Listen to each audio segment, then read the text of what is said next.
mënul jeex boobu ba léegi. waaw xam nga guerre bi li tax mënul jeex mooy ne ba tey Zelensky am na li ko Trump proposé peut-être d'accord aussi. parce que y a des territoires yoo xamante ne moom yaakaar na ni si Ukraine la bokk et que Russie da ko war a joxe Russie moom d'accord si loolu. est-ce que Russie deful Poutine deful surenchère. nekkul di def surenchère peut-être on peut. parce qu'il y a eu négociation mais les Américains même se sont dañoo énervé woon benn moment di wax ne Poutine moom moo retardé bu fekkee affaire yi amul cessez-le-feu wala demul fenn Poutine moom moo def affaire parce que moom mooy réclamer yoo xamante ne bon c'est un peu trop. waaw xam nga Poutine il surfe un peu sur la faiblesse de l'Ukraine et le manque de cohérence même de certains acteurs politiques européens. Parce que n'oublions pas que c'est les Européens qui ont poussé l'Ukraine à aller à la guerre. Souvent nag les gens renversent les faits mais on a vu que muy Donbass muy Donetsk ces zones là nga xamante ne ay zones russophones lañu woon am lu leen ukrainiens yi woon et ça a poussé que la Russie intervienne dans le territoire ukrainien amul lu ñu deful pour pousser Ukraine que mu songu Russie. Les résultats sont là les Européens dem toog seetaan di leen xool.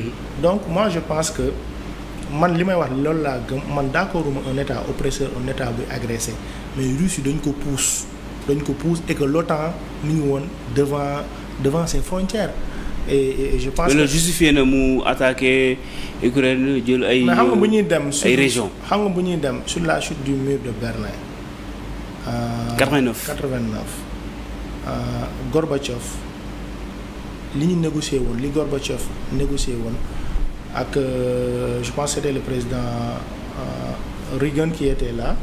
Reagan ou Bush. Ouais, c'est Reagan ouais, qui était là li ñu négocié woon mooy ne OTAN du mës a àgg Ukraine ça on l'avait négocié. ñi fexe ba ñu leen tas le pacte de Varsovie donc mais OTAN buy gën a ñëw dafay gën a jege. La Russie dafay gën a nekk menace et que Ukraine quand Zelensky est venu bañ ne am na avant même Zelensky di ñëw bañ ne am na renversement de régime nangam parce qu'il y avait des pro-européens et des pro-russes mais on a vu tellement de discours de surenchère contre Moscou amul lu ñu waxul Moscou même y a même le général il y a un des généraux j'oublie son nom mais avait dit que moom son rêve que moom mu dem ba jël statue Staline bi nekk Moscou renversé ko ak des chars ñu ñëw taxaw foofu noonu donc y avait beaucoup de provocations. mais ci loolu tamit bon mën nañu wax ne Russes yi ñoom ils sont habitués des faits.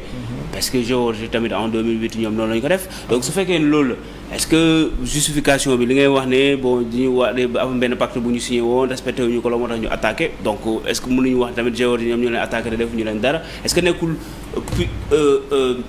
sentiment impérialisme la ñu am loolu moom tax ñu.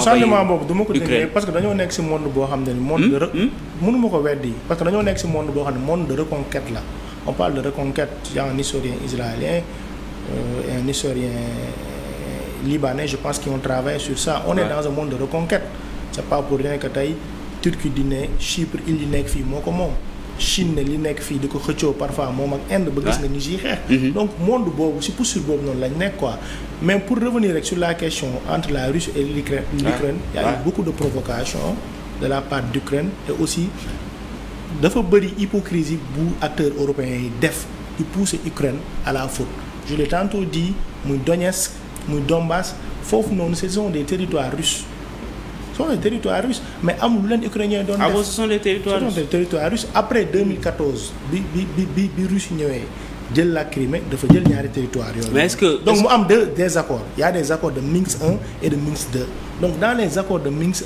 1 et de Minsk 2 il était retenu que territoires yooyu noonu resteraient des territoires russes mais après bi guerre bu commencé Zelensky dañ ne non territoire yooyu dañ leen delluwaat Ukraine donc Russie yooyu annexé na leen ba pare ak la Crimée nanguwul que ces territoires là reviennent à l'Ukraine et je pense que même après 2014 à la Crimée il y a un référendum où plus de 80% des gens ont dit qu'ils préfèrent appartenir à la Russie. mais boobu noonu ki nekkoon au pouvoir il était pro-russe c'est normal.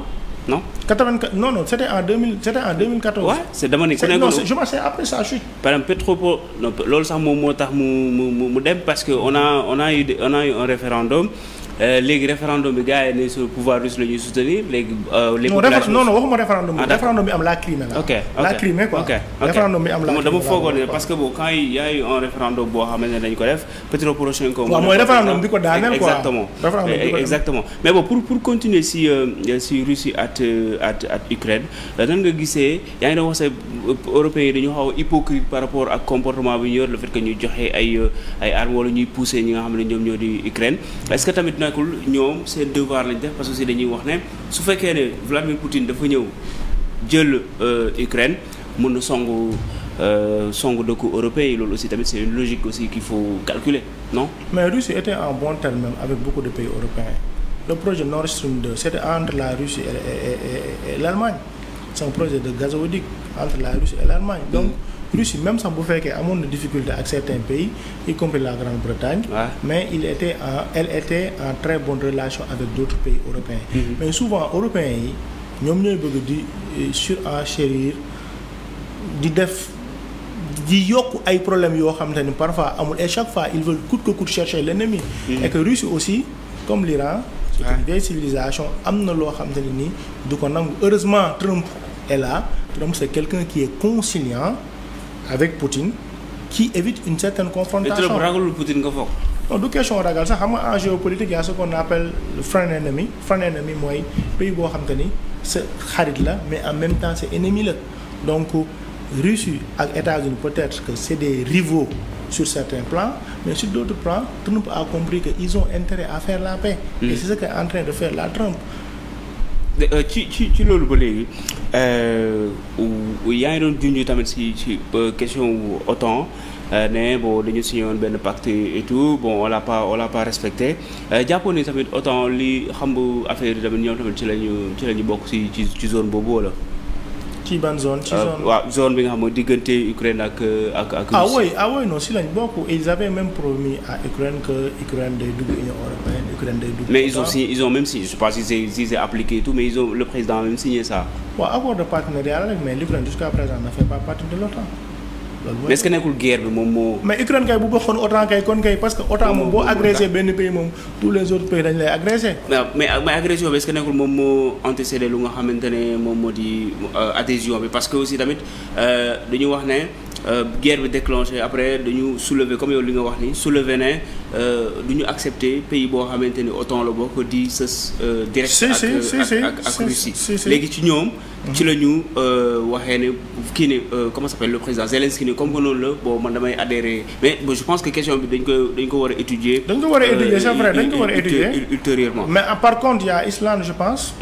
boo adhéré OTAN. Ouais. donc il y a Islande qui a adhéré à l'OTAN. Ouais. Et il y a un autre pays je pense c'est pas la Suède. est-ce que pas nekkul Pologne. je pense Pologne hein. Pologne je pense que Pologne aussi. Ouais. je pense que am na foo xam daal on attendait l'adhésion d'Erdogan. Ouais. je pense on attendait l'adhésion d'Erdogan parce que il faut que tous les pays membres soient d'accord pour que pays boobu noonu mën a rejoindre.